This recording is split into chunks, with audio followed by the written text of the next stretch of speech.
Salut à tous, c'est Benel, j'espère que vous avez passé un bon week-end. On se retrouve ce lundi matin pour Créa News.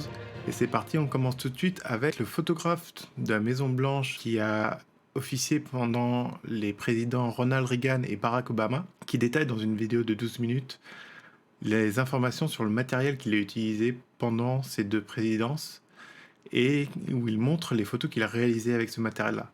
Donc si vous êtes curieux de voir ce que Pete Souza a réalisé pendant qu'il était le photographe officiel de la Maison Blanche pendant ses deux mandats, eh bien je vous enjoins à aller voir son Instagram, Pete Souza, P-E-T-E-S-O-U-Z-A, comme vous le voyez ici. Comme il le dit dans sa vidéo, peu importe le matériel, ce n'est qu'un outil au service de sa création. Une vidéo intéressante où on peut voir comment ce professionnel a pu utiliser différents matériels pour réaliser des photos d'une importance historique.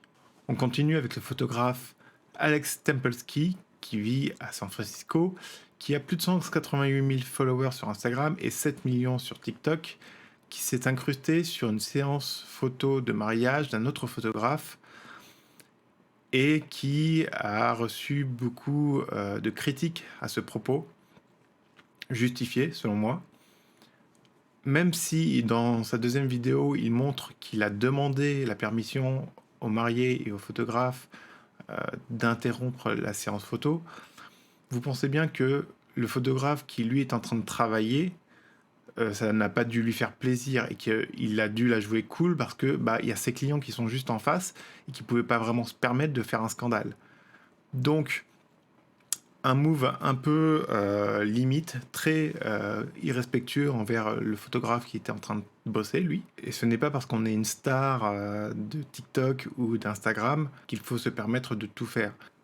Korban Lundborg, un photographe depuis 10 ans pour l'Air Force, a suivi un entraînement militaire de survie avec, pour seul appareil, un petit Olga 120N. C'est un appareil photo qui est en plastique, avec une lentille plastique, et qui shoot des pellicules argentiques. Il a suivi cet entraînement avec seulement 5 pellicules moyen format, et montre encore une fois que l'appareil ne fait pas tout, comme vous pouvez le voir sur ces photos, où la composition, elle, est maîtrisée, où il a su attendre pour déclencher, car vous vous doutez bien, avec seulement 5 pellicules sur tout un entraînement, il fallait bien penser sa photo avant de la réaliser. Si vous voulez le voir, c'est sur Petapixel, les photos sont disponibles, où il décrit un peu les conditions dans lesquelles il a dû faire ses photos, où il a dû surmonter les problèmes techniques liés à un appareil en plastique et au manque de réglage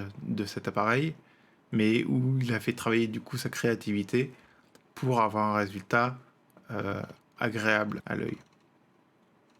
Un très beau travail pour ce photographe de l'Air Force. Magazine Vidéo, qui est l'une des sources que j'utilise pour Créa News, ouvre un grand concours photo-vidéo qui va durer sur avril, mai et juin, avec une partie vidéo et une partie photo, avec en récompense pour le premier prix un Zhiyun Weebill S et un Saramonic Blink 500B1. Il y a 3 thèmes en tout.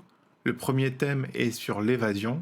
Attention, ne pas sortir pour faire des photos ou des vidéos. Le résultat sera à la fin des 3 mois, en juin. Et enfin, Blackmagic annonce leur ATEM Mini Pro, qui est une version qui coûte 2 fois plus cher, mais qui apporte des fonctionnalités qui étaient très attendues. Notamment le multiview. Le multiview, c'est la possibilité d'avoir plusieurs retours de flux vidéo de vos caméras qui sont branchées à l'ATEM Mini sur un seul et même écran via la sortie HDMI de votre ATEM Mini Pro. Il y a aussi la possibilité d'enregistrer sur des disques USB comme le Samsung T5 et la possibilité d'enchaîner en cascade l'enregistrement. C'est-à-dire que si votre premier disque est plein, il enregistrera sur le deuxième disque si vous avez mis tous les disques sur un hub USB. Chaque fenêtre qui retransmet la vidéo de chaque caméra aura un voyant Tally. Le voyant Tally, c'est ce qui permet d'identifier la caméra qui est en train de filmer et qui est montrée au public. Donc chaque caméra aura un voyant Tally. Et maintenant, la ATEM Mini Pro pourra contrôler à distance la caméra Blackmagic BMP-CC 4K et 6K. Avec l'ATEM Mini Pro, vous pourrez aussi faire du streaming. Et en direct, vous passerez d'un PC. Vous pourrez brancher directement via un câble Ethernet sur votre box l'ATEM Mini Pro et ainsi envoyer un flux de streaming en enregistrant simplement la clé dans votre ATEM Mini Pro auparavant, qui en fait un système de streaming très compact et très puissant. Voilà, c'est fini pour aujourd'hui. La vidéo que je vous recommande cette semaine, c'est la vidéo de John Gris qui vous montre comment créer une lumière dure pour un portrait de style. Il utilise un bol-beauté Mola et deux autres sources. Il utilise une strip box avec un nid d'abeille et un autre bol-beauté sur son chapeau avec des feuilles de vent pour créer des ombres différentes. Une vidéo courte qui vous apprendra pas mal sur la création d'un style photographique. C'est tout pour cette Créa News, on se retrouve dans la semaine pour une autre vidéo. D'ici là, amusez-vous à créer. Ciao!